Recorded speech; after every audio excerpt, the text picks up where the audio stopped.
오늘 시편 139편 7절에서 10절의 말씀에 내가 주의 영을 떠나 어디로 가며 주의 앞에서 어디로 피하리까? 라는 고백으로 시편 기자는 시작하고 있습니다. 하나님의 어느 곳에서나 하나님의 영이 우리와 함께하고 계시고 우리 안에 함께하고 계시고 우리가 거하는 어느 환경에나 하나님의 함께하심이 언제나 드러나고 있다는 것을 고백하는 것이 바로 이 시편 기자의 고백입니다. 이 성서의 증언입니다. 내가 주의 영을 떠나 어디로 갈 수 있습니까? 라는 얘기입니다. 주의 앞에서 어디로 피하리까? 하나님을 피해서 우리가 숨으려고 아담과 하와가 죄를 범하는 마음에 하나님으로부터 피하려고 했던 그 모습과 같이 우리가 나의 죄를 자각한 다음에 나의 죄악들에 대해서 내 스스로 나의 죄를 책임지려는 행동을 하는 것이 바로 무엇이냐? 하나님으로부터 피하는 것이다 라고 얘기하고 있습니다. 그러나 시편 기자는 뭐라고 얘기합니까? 주의 앞에서 어디로 피하리까? 피할 수 있는 곳이 아무것도 없다. 왜? 하나님이 이 만물의 창조주가 되시고 하나님이 이 온 만물을 붙들고 계시고 내 안에서 내주하고 계시고 또 우리가 가는 어느 곳에든지 우리와 함께 동행하고 계신 하나님이시기 때문에 하나님으로부터 우리가 어느 곳으로부터 하나님이 없는 곳을 찾겠다. 그래서 나무 속에 숨고 수풀에 숨고 그 풀잎으로 몸을 가리고 했던 아담과 하와 같이 나의 죄를 내 스스로 책임져 보려는 행동들을 통해서 하나님으로부터 떠나 있다가 내가 좀 깨끗해진 다음에 돌아오겠습니다 라고 생각하는 사람들이 있는데 이것이 바로 내 스스로 나의 모든 것들을 책임지려 하는, 죄를 책임지려 하는, 죄에 대한 책임감을 가지고, 죄책감이라고 그러죠. 책임감을 가지고 그것을 해결해 보려고 하는 사람들의 노력이다. 그것이 마치 당연하다라고 사탄은 우리에게 이야기하고 그 죄책감을 우리 안에 심어주어서 하나님으로부터 떠나게 하고 하나님으로부터 단절되게 하고 하나님으로부터 하나님을 두려워하는 마음을 가지게 하고 하나님으로부터 벌을 받을 것이라 생각을 가지게 하는 것이 누구로부터 온 생각이다? 사탄으로부터 온 생각이라는 것을 얘기하고 있습니다. 사탄은 무엇이에요? 하나님과 우리가 단절되기를 원하는 거잖아요. 하나님과 우리가 함께 있다는 것을 자꾸 부정하려는 것이 바로 사탄이라고 성서는 얘기하고 있습니다. 다른 게 사탄이 아니에요. 하나님이 안 계시다. 하나님이 이곳에는 없어. 저쪽에 가서 내가 지금 하는 행위들은 하나님이 보시면 안 되는 거기 때문에 하나님으로부터 떠나서 저쪽에 가서 그 행위를 하고 여기 와서는 하나님이 마치 계신 곳에서는 하나님이 있는 것처럼 행동할 거야 라고 우리 마음속에 자꾸 그것을 집어넣는 것. 삶과 교회에서의 삶과 세상의 삶이 다른 이유가 바로 그런 이유가 될 수가 있다라고 성경은 얘기하고 있습니다. 왜? 교회에서 예배드릴 때는 하나님의 자녀로서 기쁘고 즐겁고 찬양하고 감사로서 찬양하고 담대하게 찬양하고 죄 씻음 받은 것으로 감사하고 확신하며 찬양하는데 세상에 나가자마자 이 세상에 수많은 것들에 휩쓸려가지고 우리 생각들이 휩쓸리고 우리 행동들이 휩쓸리고 우리의 마음들이 휩쓸리면서 어떻게 됩니까? 하나님으로부터 마치 단절된 것 같은 그 삶들이 이 세상이다 라고 얘기하며 살아갈 때가 많다는 것입니다. 그러나 성서는 뭐라고 합니까? 오늘 뭐라고 하고 있어요? 내가 주의 영을 떠나 어디로 가며 너 주의 앞에서 어디로 피하리까? 내가 하늘에 올라갈지라도 거기 계시며 수월에 내 자리를 펼지라도 거기 계시니다 라고 성서는 증언하고 있습니다. 하늘에 가도 하나님이 계시고 수월은 어디입니까? 옛날에 야곱이 음부라고 표현했던 곳이죠. 이스라엘 사람들이 음부라고 표현했던 곳입니다. 그 신약시대에 나왔던 게헨나, 지옥의 개념이 그 당시에는 없었어요. 그 당시에는 수월이라고 그것을 표현했을 것입니다. 그렇기 때문에 뭐라고 그래요? 그 수월의 내 자리를 펼지라도 지옥의 내 자리를 펼지라도 주님이 어떻다는 말씀이세요? 주님이 거기 계시다라고 얘기하고 있습니다. 온 세상과 우주와 온 만물의 창조주가 되시고 그곳을 통치하고 계신 하나님의 주권을 그대로 인정하는 고백이다. 그러면 나는 어떻게 하나님을 믿고 있는가? 나는 하나님을 어떻게 믿고 있는가? 하나님은 어느 곳에나 계시다 라는 것을 알므로 믿고 있는가? 아니면 내가 가는 곳마다 지금 이 순간 어디를 걸어가든지 하나님이 내 안에 계시고 나의 삶 가운데서 충만하게 이미 와 있는 은혜로 함께하고 계시다는 것을 정말 믿으면서 감사하며 기쁨으로 살아가고 있는가라는 것을 오늘 시편의 말씀은 말하고 있는 것입니다. 주님은 그래서 뭐라고 합니까? 나보다 나를 더 잘 아신다라고 말하고 있는 것이죠. 시편 139편 1절에서 2절 여호와여 주께서 나를 살펴보셨으므로 나를 아시나이다. 주께서 내가 안고 일어섰음을 아시고 멀리서도 나의 생각을 밝히 아시오며 라고 말씀하고 있습니다. 우리가 어느 곳에 가든지 나의 삶과 나의 마음속에 있는 생각, 그리고 내가 나를 안다고 하지만, 사실은 여러분, 내가 나를 안다고 하지만 여러분, 내가 나를 압니까? 가끔씩 내가 알지 못하는 마음들이 일어나잖아요. 내 마음이 왜 이렇지? 나는 이러고 싶지 않은데 내 마음속에서는 다른 마음들이 일어나잖아요. 형제를 사랑하라고 했는데 때때로 어떻습니까? 형제를 미워하는 마음이 일어나잖아요. 그러고 싶지 않은데 일어나는 마음들이 있어요. 그것들을 하나님께 고백하면서 뭐라고 합니까? 하나님, 내가 형제를 미워하는 마음이 있었습니다. 하나님, 다른 마음들이 일어납니다. 그것을 죄책감으로 가지고 하나님으로부터 떠나라고 얘기하는 것이 아니고, 오늘 시편 139편에서 뭐라고 합니까? 하나님이 너희들을 다 알고 계시고 머리카락도 세신 바 되신 그 하나님께서 뭐라고 그래요? 뭐라고 주장하신다는 것이에요? 너는 내 것이다. 내가 나를 위하여, 나를 찬송하기 위하여, 나의 삶, 너의 삶 가운데서 나를 드러내기 위하여 너를 불렀다라고 말씀하신다라고 얘기하고 있습니다. 이 아신다라는 이 말의 의미가 무엇이냐? 하나님이 너를 자꾸 뒤집어보고 네가 무엇을 하는지 다 알고 있기 때문에 너는 어디나 가도 너는 죄인이야 라는 얘기를 하는 것이 아닙니다. 우리는 근본적으로 죄인이라고 성서는 얘기하고 있습니다. 그리고 그것을 부정하는 자는 하나님을 거짓말로 만드는 자라고 얘기하고 있습니다. 그러나 그 죄에 묶여서 그 묶임 가운데서 살아가라고 성서는 얘기하는 게 아니에요. 그 죄로부터 이미 해방되어 있고 그 죄로부터 이미 구원받았음을 그리스도의 보혈을 통하여서 예수 그리스도가 빛이 이 세상에 와서 이 어둠에 있는 사람들을 구원해 냈음을 성서는 계속적으로 증언하고 있습니다. 그리고 하나님이 처음에 창조하셨던 그 세상은 어떤 세상이었어요? 하나님께 온전한 순종과 온전한 사랑을 하나님께 드렸던 그 세상을 하나님께서는 우리 안에서부터 다시 회복하라고 말씀하고 있는 것입니다. 내 안에서 하나님의 나라가 회복되지 아니하고 내가 하나님이 함께 하심을 알아차리지 못한다면 이건 확신의 문제가 아니에요. 여러분, 내가 확신한다고 하나님이 계시고 안 계시고의 문제가 아니에요. 이미 하나님은 그렇게 그 존재 상태로 이 세상에 계시다는 것을 얘기하고 있습니다. 그 존재 상태가 그러한데 내가 확신한다고, 내가 믿습니다 한다고 하나님이 계시고 믿지 않습니다라고 하나님이 안 계신 것이 아니라는 것을 얘기하는 것입니다.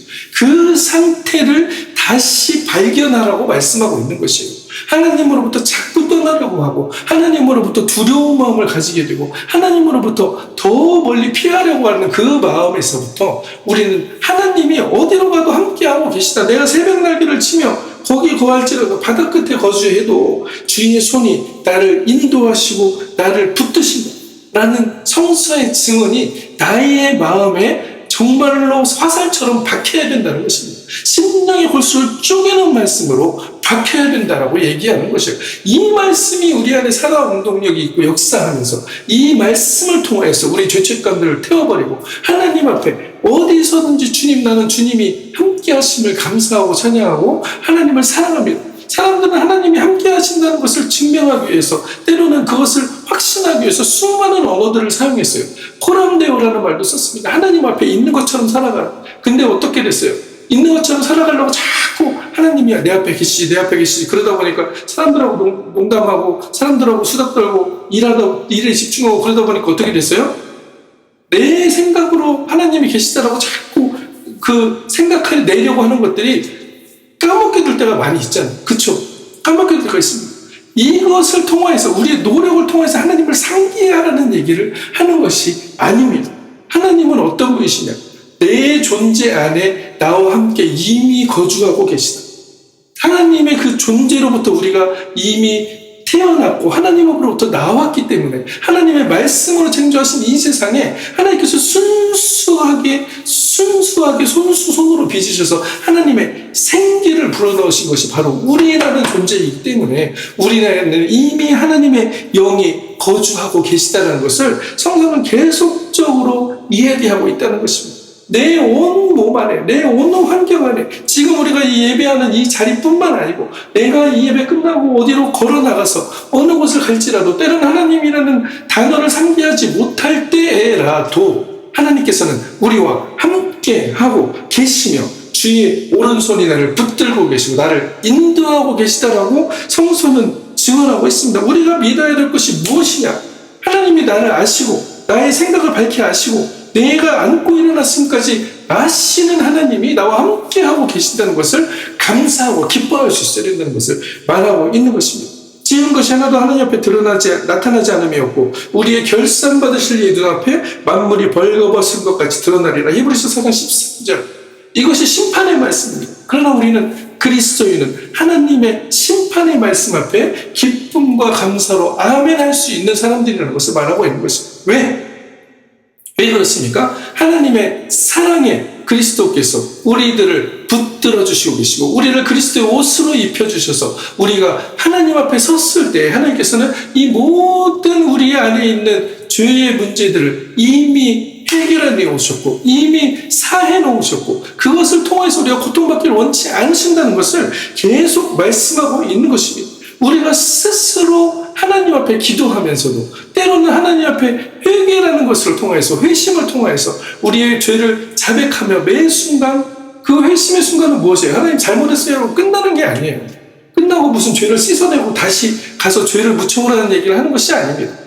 회개라는 것은 회심이에요. 우리의 마음을 하나님께로 돌이키는 것. 내가 이렇게 살아봤더니 하나님의 법으로부터 떠나 사는구나. 하나님의 법칙으로부터 떠나 살게 되는구나. 하나님의 법칙을 떠난 삶은, 하나님의 주파수를 떠난 삶은 그 삶 가운데는 정말로 행복으로 가는 길이 없구나. 영생으로 가는 길이 없구나. 삶으로 가는 길이 없구나. 그것은 결국 나의 삶의 독이 되고 나의 삶의 죽음으로 가는 길이라는 것을 발견하고 다시 하나님께로 돌아오는 그 사람들.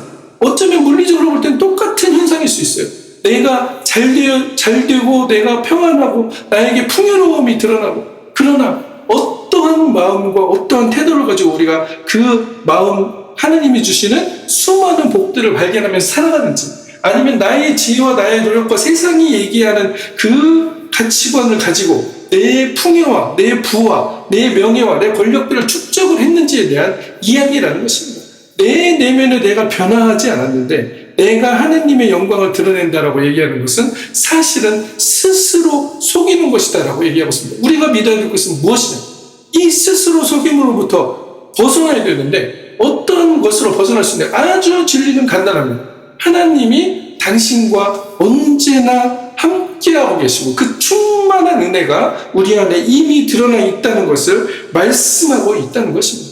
그렇기 때문에 우리의 삶 가운데서 우리가 가지고 있는 소망들과 우리가 가지고 있는 기도의 제목들이 어떻게 돼요? 하나님이 이미 응답하셨다라는 그 응답에 일치시키면서 살아간다는 것입니다. 믿음이 바라는 것들이 실상이라고 얘기했던 것이 그 말씀이에요. 바라는 것들이 이루어질 것입니다라는 게 그 얘기를 하는 것이 아닙니다. 이미 이루어진 그 상태를 기쁘고 감사하고 즐거워하면서 살아가라. 그러면 우리가 어떻게 기도합니까? 하나님, 이것이 없습니다. 이것을 채워주세요. 라고 기도하는 것은 결국 무슨 기도예요? 내가 지금 결핍의 상태에 있다는 것을 계속적으로 확신하는 기도를 드린다는 거예요. 하나님께는 어떠한 기도를 드리냐? 감사와 기쁨의 기도를 드려야 된다. 어떻게? 찬양의 제사를 통하여서 하나님께서 우리의 소원을 이미 이루어 주셨음을 기도하는 그 순간에 이미 하나님께서는 우리의 미래 시점에 이루어질 그 응답들을 현재 그대로 보여주시고 계시면서 그것이 이루어졌음을 감사하며 우리가 계속적으로 그 마음의 상태로 나아갈 때 마음의 상태가 뭐예요? 마음의 상태, 기쁨의 상태는 감정을 불러옵니다. 기쁨이라는 감정을 불러옵니다. 평안의 상태는 평안의 감정이라는 것을 불러와요.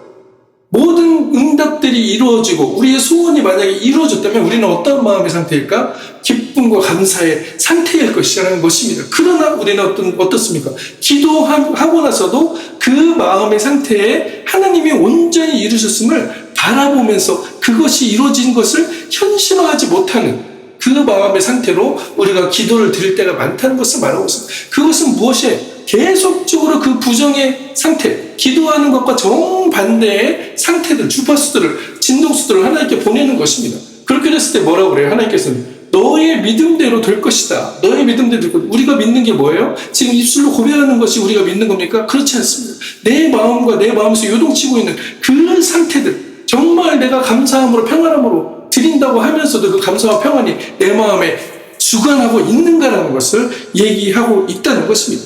그러므로 너희에게 말하노니 너희가 구하는 것, 무엇이든지 기도하고 구하는 것은 받은 줄로 믿으라. 그러면 너에게 그대로 되리라. 마가복음 11장 24절에 말씀하고 있습니다. 이 말씀을 나의 말씀으로 그대로 믿는가라는 것이 중요한 말씀입니다. 그러나 이것이 쉽지 않다는 걸 성서는 얘기하고 있어요. 기도의 응답이 왜 안 됩니까? 라고 얘기했을 때 사실은 기도의 응답의 문제는 사실은 이 문제입니다. 내가 이것을 전적으로 존재적으로 이미 이루어진 줄로 믿고 감사와 평안의 상태를 느끼면서 하나님께 기도하고 감사와 찬양을 드리고 있는가? 아니면 하나님 아직 그것이 보여지면 믿겠어요. 그것이 보여지면 감사하고 기뻐하겠어요. 라고 얘기하고 있는가라는 것은 내 육신의 눈으로 환경이 변화되는 것을 보고 나서 감사할 것입니다.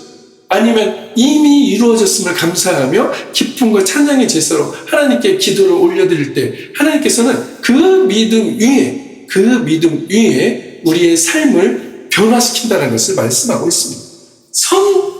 헌신 후 기적이에요. 그것은 부단 물질에 대한 얘기만 하는 것이 아니고 선헌신하는 건 뭐냐면 나의 마음이, 나의 믿음이 온전하게 하나님께 드려져 있다. 하나님께 연결되어져 있다. 하나님께서 말씀하시는 그 말씀이 이루어졌음을 나는 이미 보면서 기뻐하고 감사하고 있고 그 태도를 가지고 살아가고 있다는 것을 얘기하는 것입니다. 내가 이미 받은 것으로 그것을 발견하고 지금 그 상태로 살아가고 있다는 것이에요. 어떤 부모가 아들이 그렇게 열심히 공부해가지고 자기들이 원하는 학교에 갔어요. 그랬더니 자기가 아들이 학교에 들어갔는데 자기가 더 구름 위에 둥둥둥 떠 있는 듯한 마음으로 그런 기분으로 한동안 살았다라고 얘기하는 사람들을 봤습니다. 정말 그렇잖아요. 내가 원하는 것들이 이루어졌을 때 그 기쁨과 감사와 그 놀라움들은 그 이루어진 환경을 봤을 때만이 우리가 누릴 수 있다고 생각하는 것은 일반 사람들이 생각하는 것입니다. 그리스도인들은 뭐라고 하고 있습니까? 하나님께서 뭐라고 하고 있어요? 너희들이 구하는 것이 이미 받은 줄로 여기라. 그것을 바라보라라고 얘기하고 있습니다. 그 바라봄이 바로 너희들의 삶의 태도를 결정합니다. 내가 없어요 라는 그 소리들을 계속 내보내고 그 공명들을 내보내는 것이 아니고 그 기도들을 내보내는 것이 아니고 하나님께서 이미 이루셨다는 것을 이미 나에게 주셨다는 것을 그대로 바라보면서 우리의 삶에 그러면 어떻게 돼요? 우리 삶의 태도가 바뀐다는 것입니다. 이게 가능합니까? 당연히 가능합니다. 야곱이 그렇게 했습니다. 아브라함이 그렇게 했습니다. 갈 바를 알지 못하고 약속의 말씀을 붙들고 떠났다. 이삭이 그렇게 했습니다. 아브라함은 그 바라봄에 하나님의 믿음의 법칙을 가지고 어떻게 했습니까? 아롱진 것과 얼룩진 것이 없는 양들을 구분해내는 일들까지도 현실에서 창조해냈다는 것을 발견하시기 바랍니다. 이것이 성서에 있는 말씀이에요. 성서에 없으면 얘기를 안 합니다.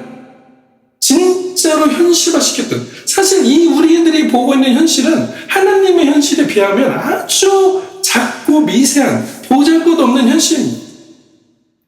이 현실이 전부라고 생각하고 여기에 보여지는 것만이 믿을 수 있는 것이라고 얘기하는 사람들이 많이 있지만 사실 이 우주에는 이미 우리가 알지 못하는 미지의 세계들이 얼마나 많은지 알 수 없어요.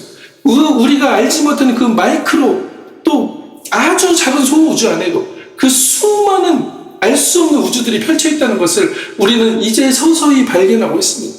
우리의 알들이 얼마나 한정적인가를 말씀하고 있다는 것입니다. 그래서 성서는 뭐라고 얘기하고 있어요? 그러므로 염려하여 이르기를 무엇을 먹을까 마실까 입을까 하지 말라. 이는 다 이방인들이 구하는 것이라.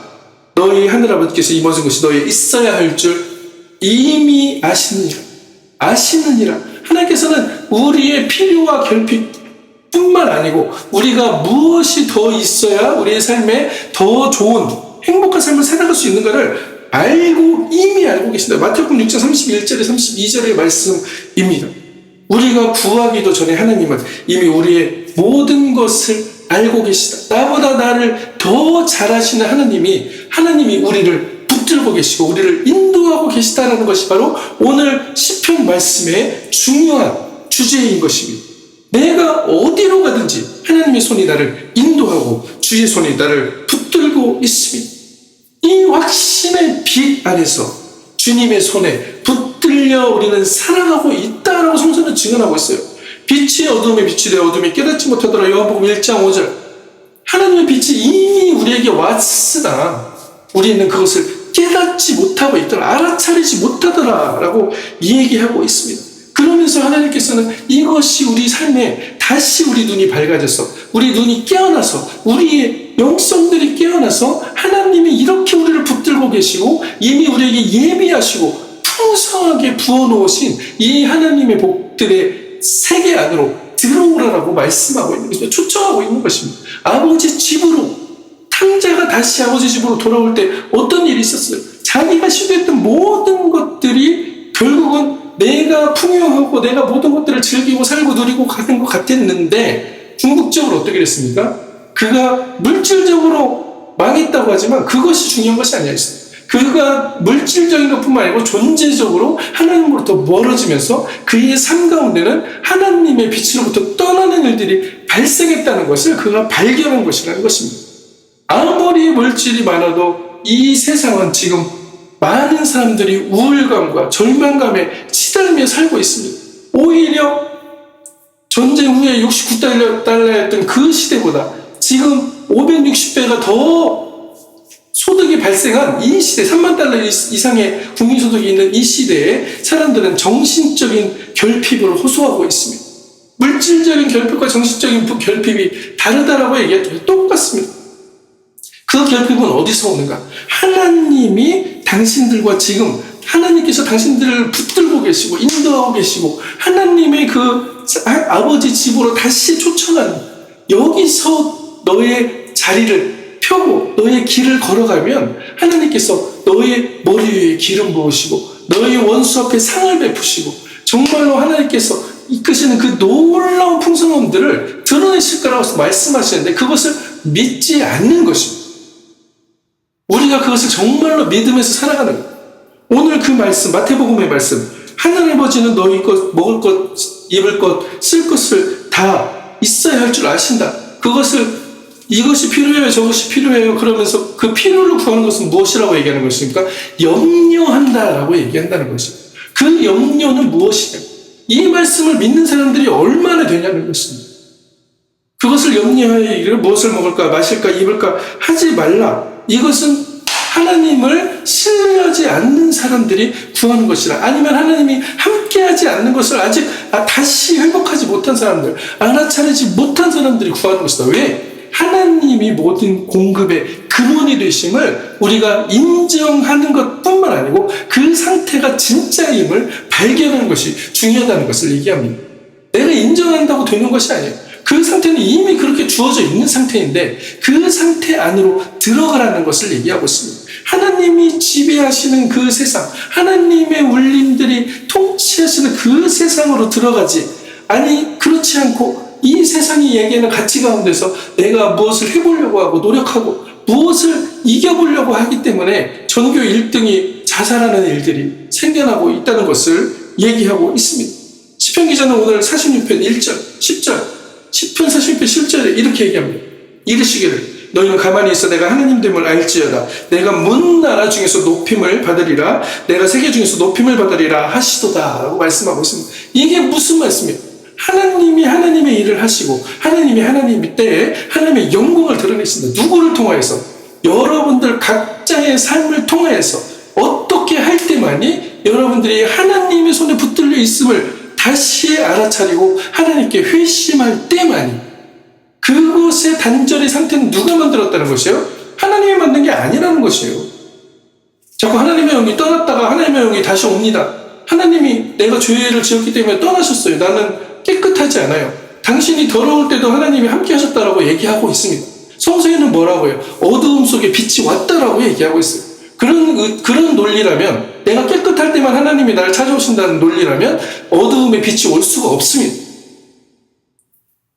그 어두움은 누구나 찾아옵니다. 하나님을 잃어버린 시간, 하나님을 발견하지 못한 시간. 때로는 이 어두움의 시간은 어떤 시간이에요? 내 의지대로 무엇이 되어지지 않는 시간도 어두움의 시간일 수 있어요. 하나님의 부재와 같이 느껴지는 시간. 여호와여 어찌하여 멀리 서시며 환난 때에 숨으시나이까. 시편 10장 1절. 예수님께서는 뭐라고 하셨어요? 마태복음 27장 46절에 제9시쯤에 예수님께서 소리질러 가로되 엘리 엘리 라마 사박다니 하시니 이는 하나님 하나님 어찌하여 나를 버리셨나이까 하는 뜻이다 라고 말씀하고 있습니다. 그러나 성서는 뭐라고 합니까? 이 어둠은 버림이 아니고 하나님의 신비예요. 이 어둠의 골짜기를 지나가야만이, 사망의 골짜기를 지나가면서도 뭐라고 그래요?